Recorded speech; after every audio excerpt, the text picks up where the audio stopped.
Picture this. A company worth $30 billion a year, one of the most recognized brands in human history, quietly realizes it has a problem. It's slowing. Not on the track, not in the boardroom. It's slowing. In the minds of the one consumer group it can't afford to ignore, women. And no amount of legacy, no amount of swoosh, no amount of just do it is fixing it. So they pick up the phone, and they call a shapewear empire that didn't Texas 6 years ago. And then, together, they call a young woman from Thailand who turned herself into one of the most commercially powerful entertainers on the planet. When Lisa, Lalisa Nike, formerly of BLACKPINK, now operating on her own terms, became the face woven into the Nike x SKIMS collaboration, the internet celebrated it as a fashion moment. A glamorous win. A well-deserved spotlight for a K-pop icon. And it I saw off those things. But the truth behind this deal? It's far more complicated than anyone's letting on. 1. Context and stakes. Let's start with Lisa, and let's be clear about something from the jump. We're not here to recap her K-pop career. You already know she was a member of BLACKPINK. You already know she can dance in a way that makes professionals question everything they know about movement. What we need to talk about is something the entertainment press consistently underplays. Lisa is a strategic business force. Full stop. She was recruited into South Korea's YG Entertainment as a teenager, one of thousands who auditioned and one of the very few who survived the process. When BLACKPINK debuted in 2016, Lisa quickly emerged as arguably the group's most globally magnetic member. But what makes her genuinely unique in the business landscape isn't just talent or aesthetic. It's geography. Lisa's fanbase doesn't live in one market. It doesn't speak one language. It spans the United States, Europe, Southeast Asia, Latin America, and everywhere in between. That kind of borderless influence is extraordinarily rare and extraordinarily valuable. After departing YG Entertainment, Lisa didn't retreat. She launched her own company, LLOUD, and signaled in no uncertain terms that she wasn't being a product of the K-pop system. She was building her own system. Her solo track, Money, didn't just perform well. It became a cultural statement. A declaration of self-worth from an artist who knew exactly what she'd built and wasn't about to let anyone undervalue it. Now, SKIMS. Kim Kardashian launched SKIMS in 2019, and what followed was one of the most remarkable brand ascents in recent memory. Within a few years, SKIMS reached a valuation of approximately $4 billion. For context, that's a brand younger than most college degrees that outvalued fashion houses with century-long legacies. SKIMS understood something fashion had gotten wrong for decades. That woman didn't want to be dressed. They want to be understood. The brand built its entire emotional architecture around that insight. And then there's Nike, the myth, the machine, the $30+ billion a year institution. But by 2024, analysts were asking uncomfortable questions about the swoosh's direction. Revenue growth had slowed. Key demographics were drifting. And a data point kept surfacing in brand research: Nike was losing its grip on female consumers. Women were choosing Lululemon, Alo Yoga, brands that spoke to their lives in a language Nike hadn't fully mastered.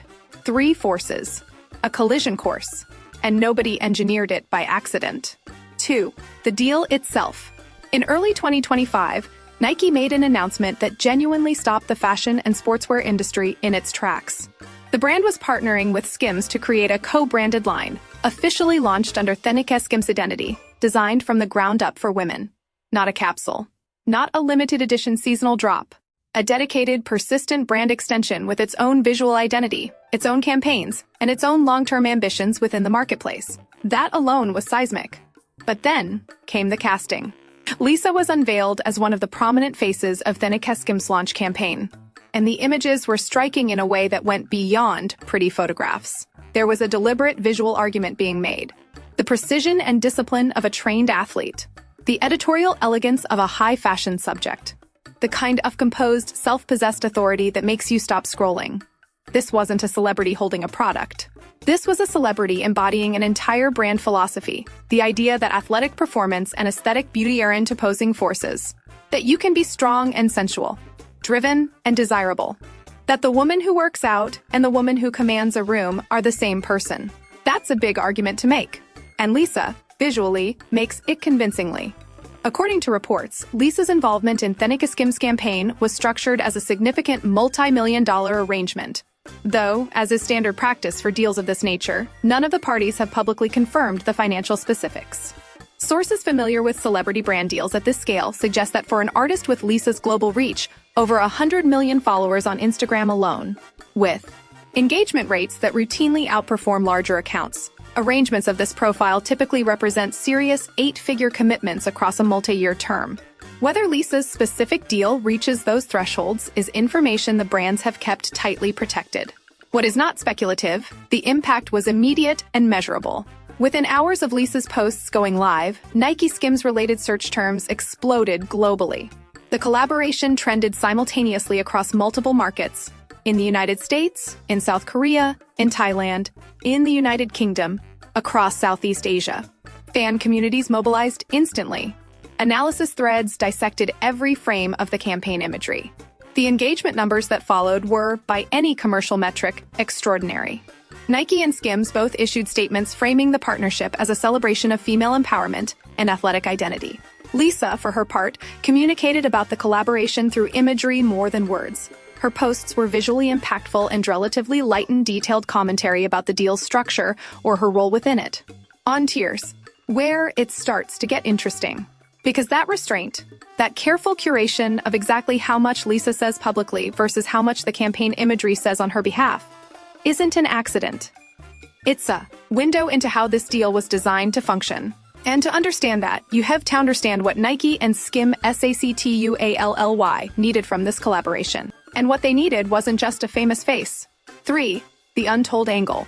Here is what you need to genuinely understand about Nike's position heading into 2025, because this context is everything. Nike's problem with female consumers isn't that women don't respect the brand. They do.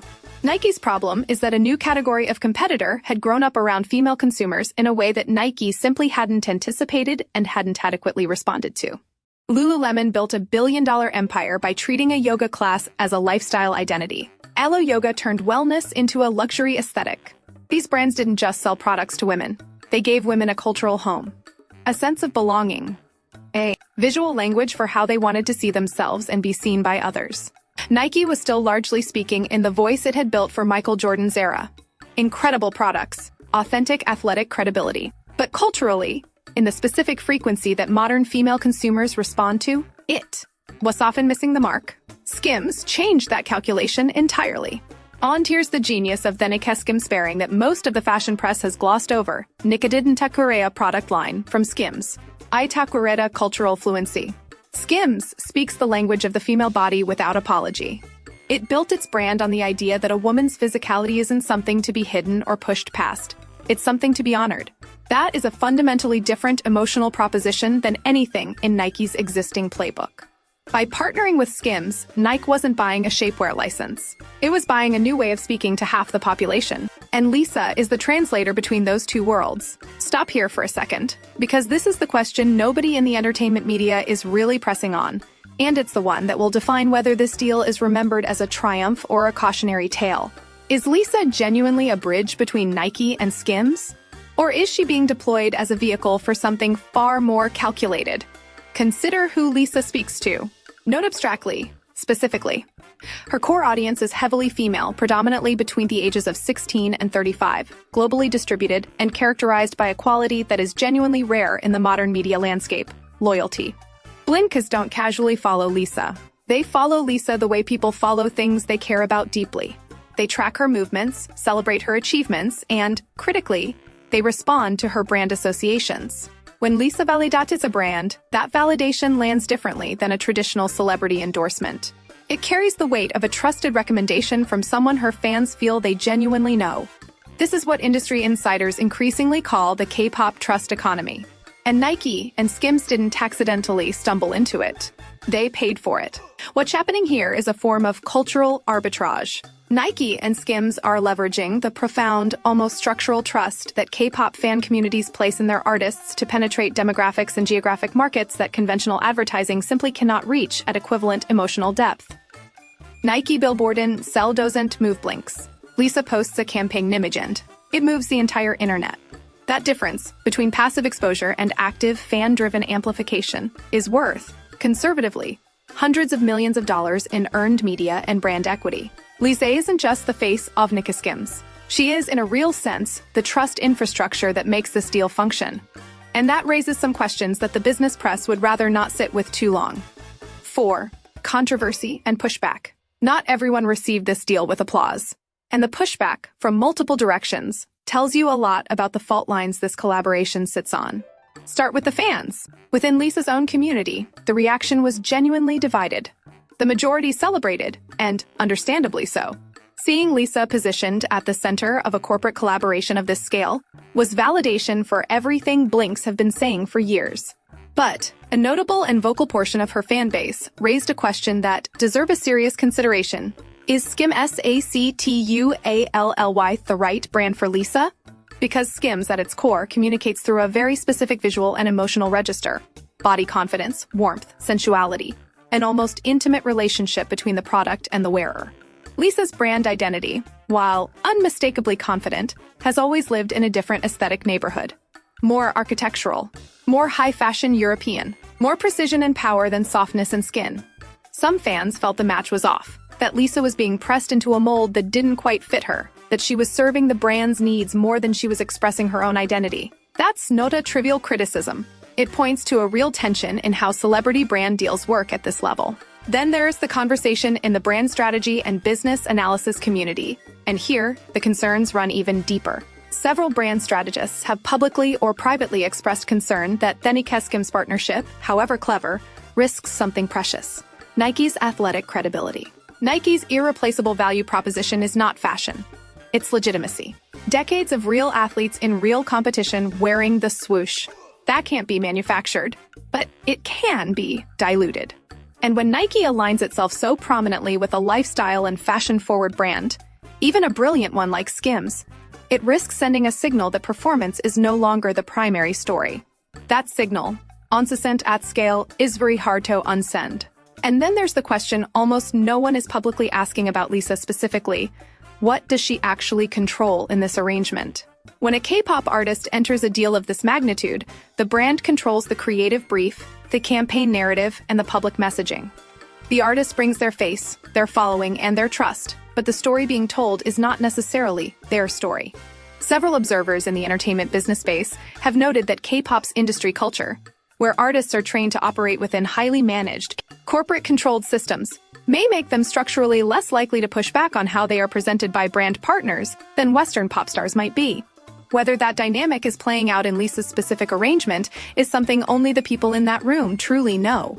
But it is a question worth asking out loud. 5. Bigger picture. Step back from this specific deal for a moment. Because what's happening here isn't isolated. It's the clearest example yet of a much larger transformation in how global brands think about cultural influence, and how Korea's entertainment industry has quietly rewired the rules of that game. For most of the 20th century, the flow of cultural influence in fashion and brand strategy moved predominantly in one direction. American and European institutions set the tone. Everyone else adapted to it. That model isn't just shifting. It's fracturing. And K-pop has been one of the most powerful forces driving that fracture. When BTS partnered with McDonald's in 2021, they generated hundreds of millions of dollars in global media value from a fast food promotion. When BLACKPINK became ambassadors for legacy luxury houses, Dior, Tiffany, YSL, those brands weren't doing the group a favor.